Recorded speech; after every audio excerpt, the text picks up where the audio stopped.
And what I wanted to start with first was looking at their products and their services, and where they wanted to engage, and what also prompted the study that we did in terms of migrant working parents, was addressing the issue with children that are left behind.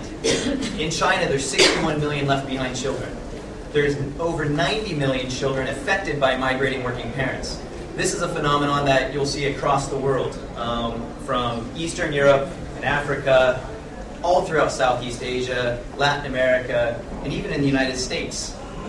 And when I got to connect again with what I learned in developmental psychology and my own studies, and I was able to connect it to the business case, it really got me excited, because I know for a fact if the parent is absent from the home, even just one parent is absent from the home, the risk of that child not being able to see through their own education, the risk of that child, especially if the parent is not a strong parent or is out quite a bit because of work, the likelihood that they're going to get into trouble, and that trouble is going to affect their life, the likelihood that that child, and especially now when we get into areas where there's much more sort of human trafficking issues and other areas of concern, that they're going to fall victims to all sorts of abuses.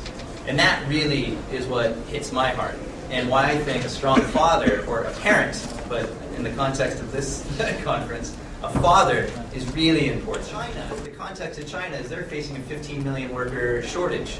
You have 60 million children that are left behind children that probably aren't even going to enter the workforce, or a large portion of them are not going to enter the workforce, being able to meet the demands of what the workforce requires. You have a daycare in the factory. And that to me was like, whoa, China? Daycare? Factory? How do you even connect those two? But through communication, through creating the dialogue, through helping people understand how to make value propositions, connecting it to the issue so they know where they benefit, will ultimately help you be much more successful in driving these agendas and issues.